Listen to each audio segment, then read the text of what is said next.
Continuing with our discussion of adjusted winner, I want to now discuss the possibility of players manipulating an adjusted winner outcome. So the question is, in adjusted winner, can people improve their allocation by misrepresenting their preferences? Or more specifically, by misrepresenting the scores that they want to assign to each of the objects? It turns out that the answer to this question is yes.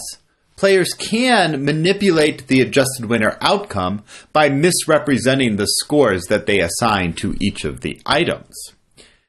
Now, let's look at a concrete example of how a player might go about misrepresenting her preferences, and so improving her overall allocation.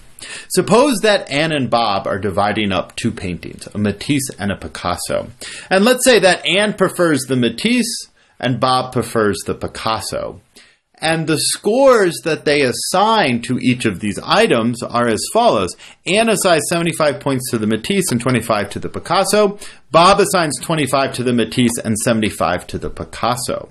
Now, according to adjusted winner, naturally Anne will get the Matisse and Bob will get the Picasso, and each will get an overall score of 75 points.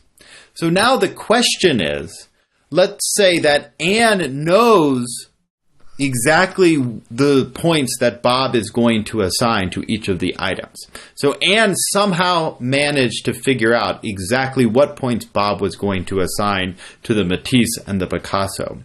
The question is, can Anne improve her overall allocation by misrepresenting her preferences? And what I mean by misrepresenting her preferences, I really mean by misrepresenting the actual scores or her true valuation of these items. We're going to assume now that her true valuation is 75 points for the Matisse, 25 points for the Picasso. And it turns out that she can improve her allocation. And the way to do it is if she was to announce 26 points for the Matisse and 74 points for the Picasso, then adjusted winner would assign the Matisse to Anne because she assigns more points to the Matisse than Bob does. And then she would get a portion of the Picasso. So Bob would have to compensate her in order to keep the Picasso. So according to Anne's announced allocation, she will get 50.33 points. However, according to her actual allocation, namely 75 for the Matisse and 25 for the Picasso, she receives 83.33 points, which is greater than 75.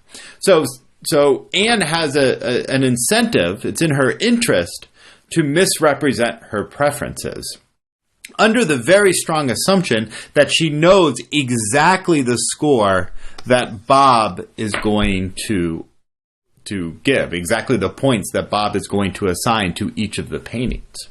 Now, first question, is this the best that Anne can do? Is this optimal? Is this the highest score she can get? Well, we can investigate this by looking at a graph. Along the x-axis, I have the possible valuations that Anne could assign to item 1.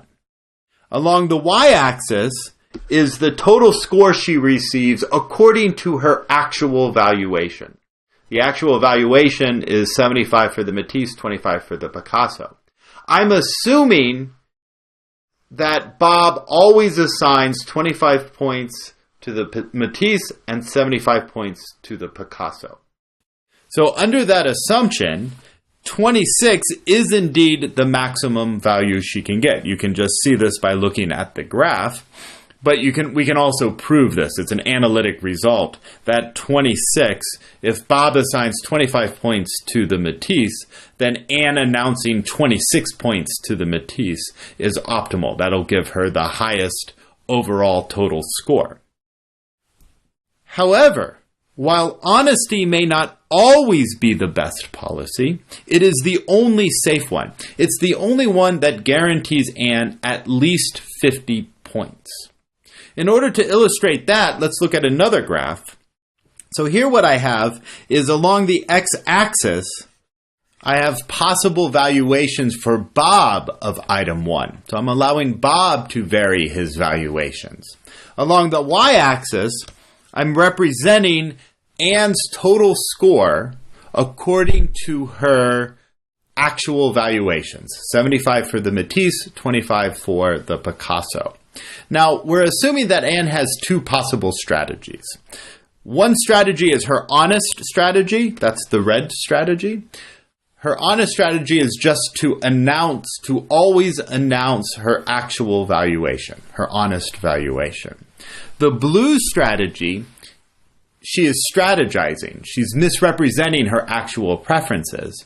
And I'm going to assume that she's going to do it in an optimal way, assuming that she believes that Bob is going to assign 25 points to the Matisse. So the blue strategy is she announces 26 points for the Matisse and 74 points for the Picasso. So what can we see? Well, note that the red strategy is always above 50 points. It hovers between 50 and somewhere around 80. So according to her honest valuation, or honest strategy, her actual valuation, she gets anywhere between 50 and 80 points. Now, by strategizing, she could improve her overall score, but only if Bob announces 0 to somewhere around 25, 26 points for the first item. Beyond that, the score, the valuation Anne would get by following a strategy where she misrepresents her actual scores, she could get quite low scores. It goes down as low as around, say, 5 or so. So being honest, reporting your actual valuations for the items is the only strategy that is going to guarantee an outcome of more than 50 points.